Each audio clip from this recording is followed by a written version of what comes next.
vision de son Excellence M. Macky Sall, président de la République, j'inscrirai mon action dans une démarche pragmatique, participative et inclusive pour bien les sections les plus appropriées pour un développement soutenu et durable des filières animales. Je me réjouis déjà de l'existence d'un plan national de développement de l'élevage et d'une lettre. Le chemin me semble être bien balisé. Il s'agira de travailler pour disposer de financements conséquents à même de couvrir les besoins de financement du secteur pour la réalisation des programmes et projets inscrits dans le plan 2 ans pour la relance de l'économie. Toutefois, quelques préalables d'attention, à savoir le contrôle des maladies animales prioritaires avec un accent particulier sur la réalisation l'éradication du vol de bétail qui constitue à mes yeux le fléau le plus important de l'élevage des temps modernes et un frein à l'investissement privé nécessaire pour l'essor du secteur.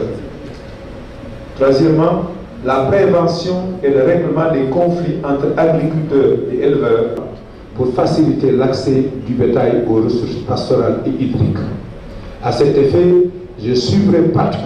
particulièrement le projet avec le renforcement du fonds revolving mis en place au niveau des 45 commissions départementales de distribution de l'aliment de bétail et l'amélioration de l'accès au crédit. Les acteurs des filières animales occuperont une place centrale dans les actions du développement. Mesdames, Messieurs,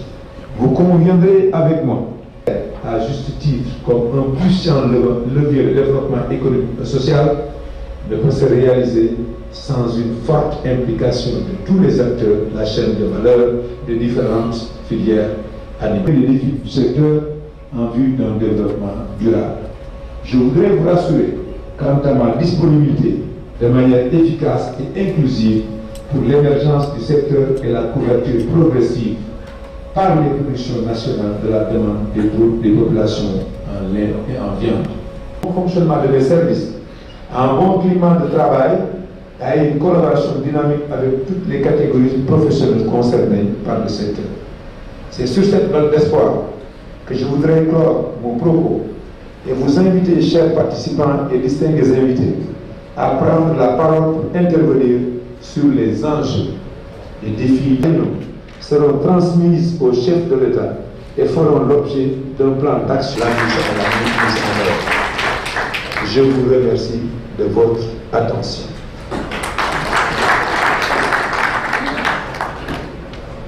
Voilà, j'ai oublié dans mon adresse les associations. ma bëgg a baamtu ko tuuti rek ci wolof gannaaw ba ñu sant yàlla julli ci Seydina Muhammad sallallahu alayhi wa sallam ñuy yëkkati kàddu goo xam ne ñu ngi ko nangoo ci monsieur le président de la République ak di teg kàddu gi ci loxal la sunu sëriñ tey ñu ngi fii ci salle bi di leen ñaan ñu wasaare ko ci mboolem ñi nga xam ne tey ñoo nekk ci biir salle yàlla dafa dogal tey jëm ji di waxanteeg yéen jàkkaarloo yéen muy di ko xam ne yéen ñi nekk ci secteur bi yàlla dafa dogal nga dugg ci développement rural parce que ki ma njëkk recruté si ma liggéey ci fonction publique ñu ngi ko jaaree ci ministère du développement rural ak Matar Diop en 1983 soxna si yàgg naa ko gis cabinet fekk naa ko Kédougou la dëkk ay yooni yoon dama leen daan xool ngeen may romb di dem ak dikk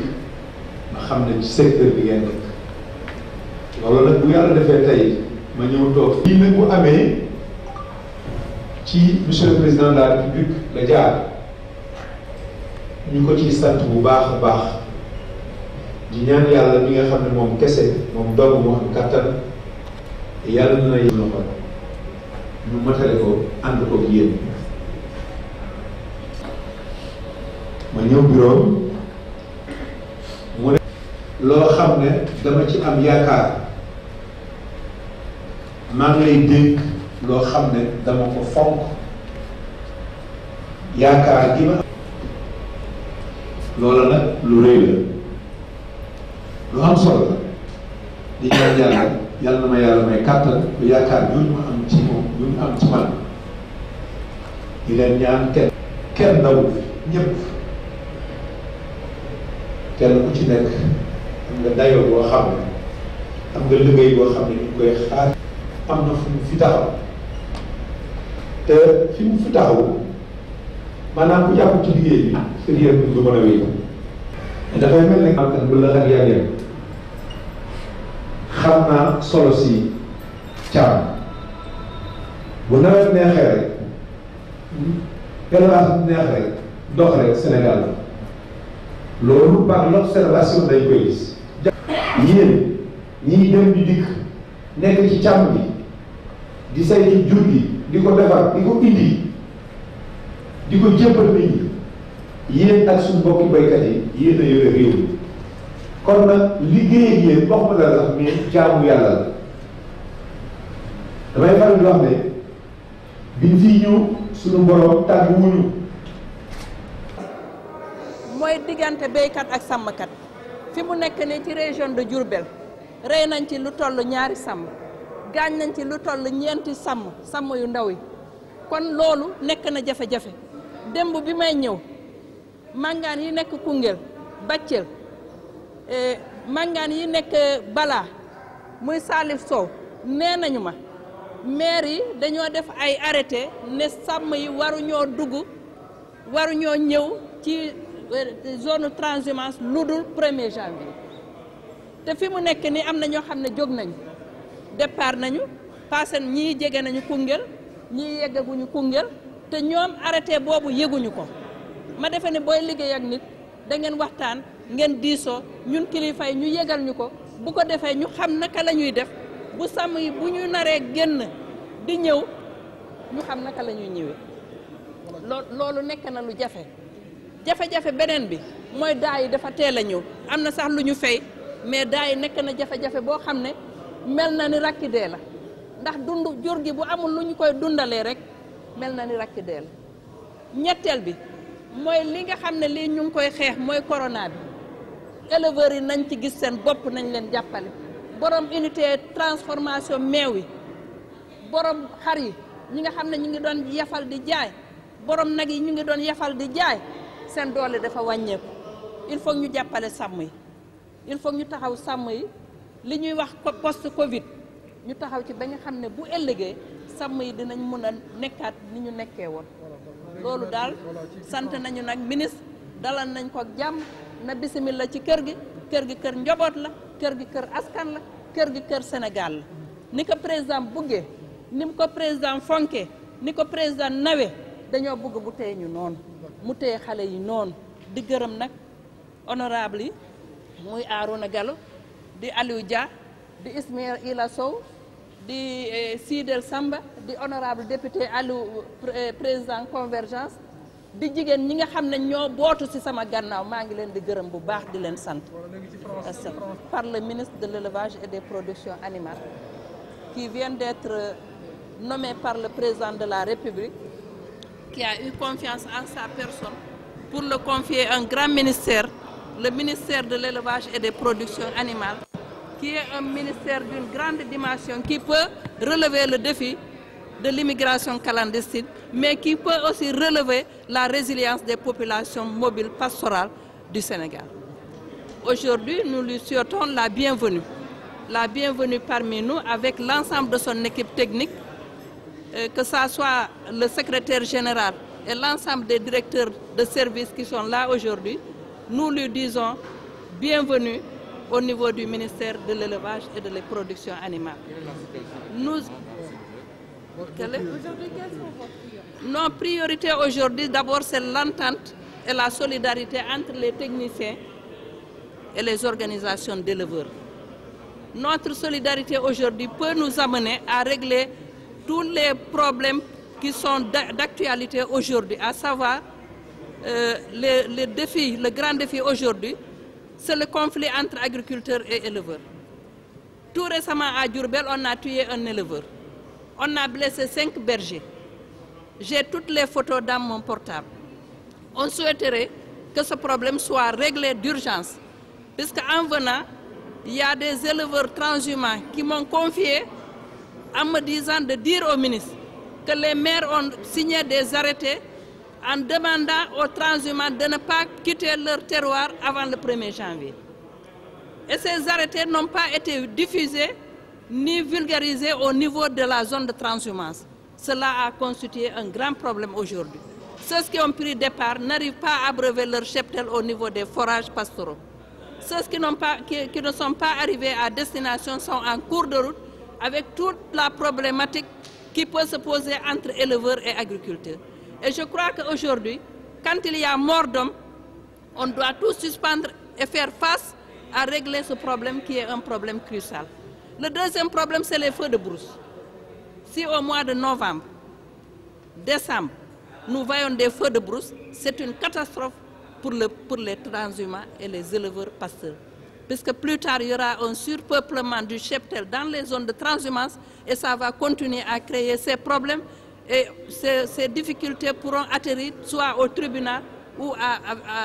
ce qu'on ne souhaite pas, le mort d'homme, on ne le souhaite pas. Mais aujourd'hui,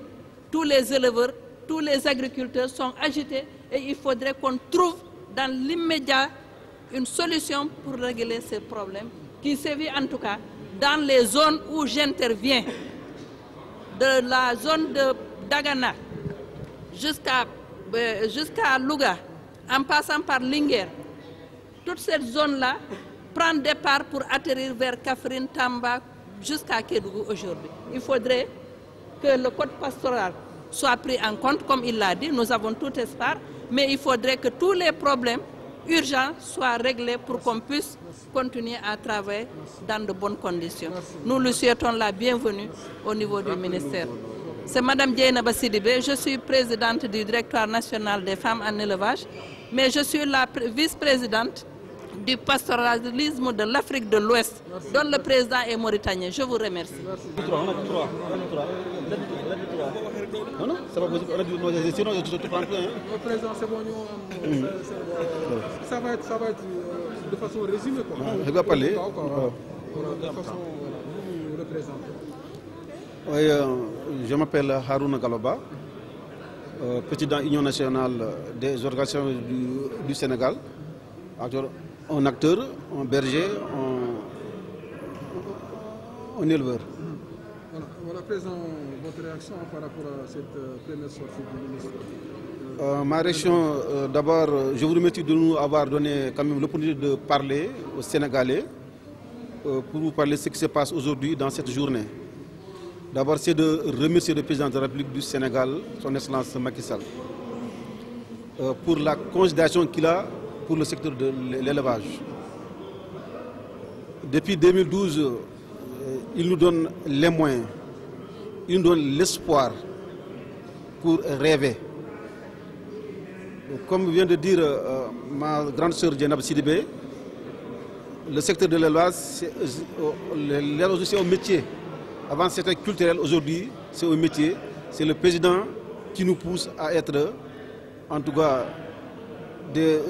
éleveurs modèles aujourd'hui. C'était de Amit Mbengue Ndiaye à Samandio Ben Ka, il continue à nous donner l'espoir. À l'écouter aujourd'hui, M. Ali Saleh, on est vraiment confiant. On est honoré, on est fier de voir quelqu'un comme lui. Il a bien parlé encore, on le croit. C'était l'élevage aujourd'hui, comme il vient de dire,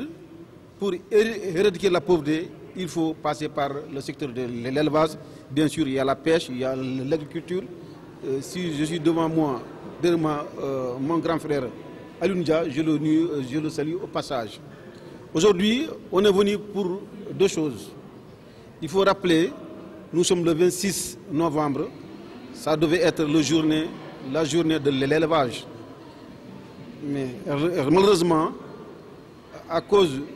du Covid, ça ne peut pas se tenir, on ne peut pas tenir cette journée. En deuxième lieu, c'est pour une prise de contact avec le nouveau ministre. C'est les deux points on en profite pour le féliciter et l'encourager et lui dire on est là pour l'aider, pour aider le président de la République du Sénégal. Nous sommes des acteurs, nous sommes des éleveurs, mais sans l'apport de l'État du Sénégal, je pense qu'on ne pourra pas faire ce qu'on veut. Mais aujourd'hui, avec le président, avec le ministre de l'élevage, l'actuel, mon grand frère, Aly Saleh Diop, on a un grand espoir. En tout cas, nous concernant, on a pris l'engagement de l'aider le président, d'aider les éleveurs. En tout cas, on remercie le président. En tout cas, on a pris l'engagement, je parle au nom de tous les éleveurs du Sénégal, on a pris l'engagement de rester derrière lui. Voilà. En populaire. Tu as dit en pulaar en wolof donc ñu ngi nuyu ñëpp xam naa dama bëggoon bay sama grand frère moo marabu sama mag Alioune Dia mu ñëw jël xaddu bi te wolof ak français man sama wolof séeréer la mais sama mag la dama bëgg mu ñëw wagale ma xaddu bi en wolof en français pour vraiment ñu wel liggéey bi. Voilà, un mot en pulaar jëla rek du yàgg dara yàggul dara bëgg nak na kana bëgg a béy français joni homin jetta Allah hande oɗo ñalawma kewɗo doole e nder ngaynaako Sénégal yettude président de la République du Sénégal Macky Sall o addino amin Mbengue Ndiaye beltiɗen o addi Samba Ndiobène beltiɗen hande o addi men Aly Saleh ko gaynaka ɓiɗɗo gaynaka saabu o jakat Daara Jolof o jibinaka Kambo omo andi Mboynane omo andi Ɓulel omo andi fof ɗum noon en keeɓi yakar kesa pulpul oɗo so ari ma wallu men en nani ko haali ko o wi yen dal yen jaggodir yen neɗɗo goto hande fonno wonde ko journée élevage 26 hande fonno wonde kono ñaw oɗo garɗo o miseba garɗo hayɗi ɗum hande wawa wonde kono hatta kam man kestini joɗɗen heɗen bisumamo heɗen gayna kono siftindire kono o wi men hande ñalawma bonani mayne kalde mayne pamodir fof ko winde hande manan président kono ɓoyata ma aynaɓe ma jooɗo président pour ñalawma o wasa majjinede ñalawma ko macca enen jeeyi majjata kono ñaw no woniri ni mayne joddo président pour hesitine kono ko weltare ko yakar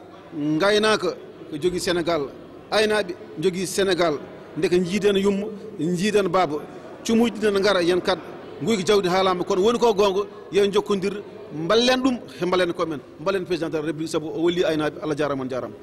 merci.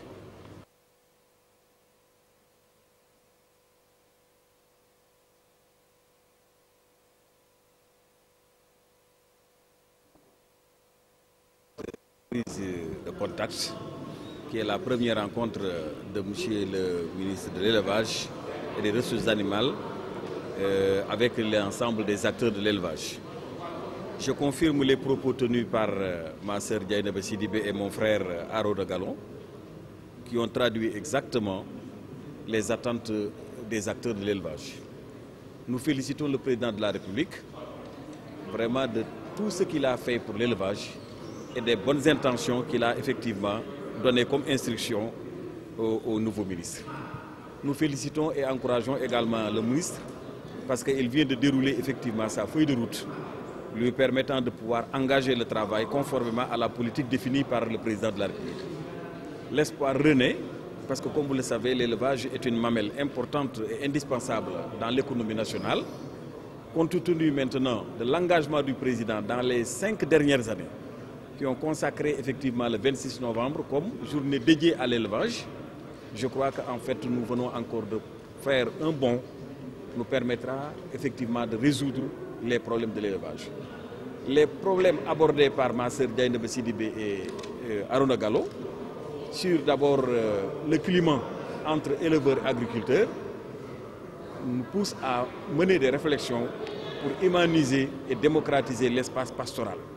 Et pour cela, le ministre l'a bien énoncé, le code pastoral certainement sera revisité et sera effectivement adopté par les autorités compétentes, nous permettant effectivement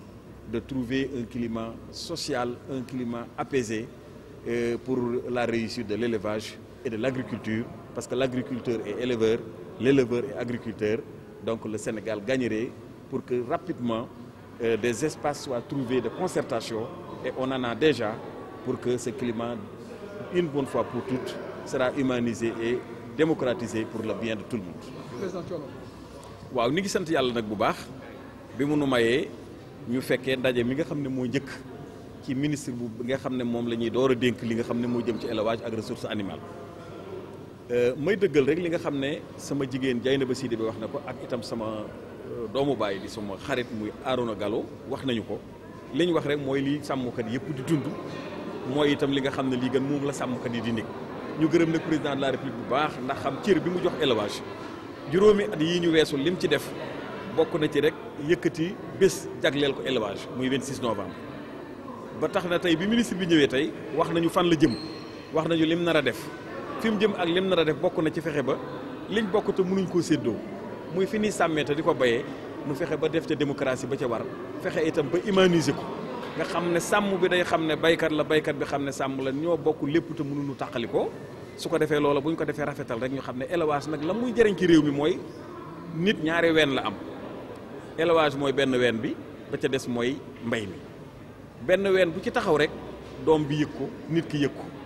te loolu nag li koy doxal rek mooy sàmmkat yi ñu dogu lañ boroomi xel lañ mais baykat yi ñu dogu lañ boroomi xel lañ liñ bokk muy àll bi yaatu na dañuy defee rek ba defaraat xalaat yi moo tax bi ministre bi ne carte pastorale bii gën nañ fexe ba defar ko ñu sàmmonteeg moom it ni ñuy kenee ku ne mu jox la sa cër te jàpp naa ne ay borom xel nekk ci élevage borom xel nekk ci mbay mi président jiitu na itam te itam dana wane yoon wu leer te ministre bii mu itam ñu ngi koy ñaanal di ko féliciter ndax nit dégg ay xalaatam daal am nañu yaakaar judduwaat na ne bu ñu defee noonu rek jàmm dana ñëw élevage dox la mu doon dox agriculture dox la mu doon dox mu nekk koom-koomu Sénégal. éleveur bu gisee sàmmkat baykat daanu ci kawam baykat daanu ci kawam ñu xam ne doomu ndey gise lañ doomu bàyyi gise lañ loolu daal jàpp naa ne kon mooy li génn ci ndaje bi tey ñuy ñaanal ministre bi yàlla na ko yàlla dimbali. Honorable Aliou Dia, président des forces paysannes. J'ai ainsi l'honneur de remettre cette attestation de formation aux agents militants ici présents. Par rapport à mon salle. waaw kii ñuy jox moo tudd Papa face au caméra kii mooy Papa Aliou Sall départemental waaw donc di animatrice moom tamit Dagana lañ jógee bokk na ci ñi formé ci wàllu insémination artificielle animation waaw bokk na ci li nga xamante peut-être def na ko muy au-delà de la formation muy moto ndax ku bëgg dugg ci àll bi boo amulee oto war ngaa am moto te loolu ci ay monsieur le ministre ñi ngi leen jox moto ak seen administration jërëjëf. animateur bi ngeen ndax lii bokk na ci yi nga xamante ne président xeex gi mu bëgg a xeex wàllu ñàkkum xëyu xale yi lii bokk na ci kii di tàggal je le connais bien c'est un jeune tey jii waaw boo mooy ñi nga xam moo jiite projet PNES moom lañ jox nii monsieur le ministre ko jox carré oto yi nga xamante ne nañ ko ngir seen liggéey gën a mën a ñëw ci li nga xamante ne moom la monsieur le président de la république daabaar buñ ko jox ngir gën a mën a joxal liggéeyam tamit ci wàllu projet bi alaaj may silla moom tamit di doomu Jolof Ali Bosow chef d'antenne Tamba lii yëpp dafa bokk ci président de la république wax fépp fu Sénégalais nekk te bokku ci réew mi war nañ mën a yegg ci yow xam li nga soxla xam luñ koy defee te waxul waaw kii mooy responsable administratif et financier yow soxna si moom li nga soxla bëri nañ lool waaw kon indi ma soxna si jërëjëf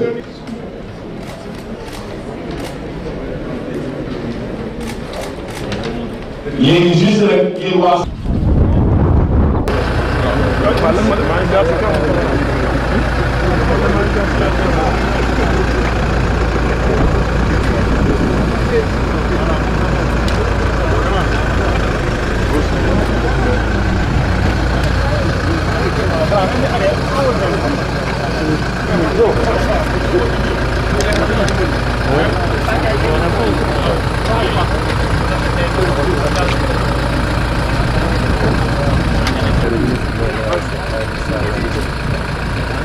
Thank you.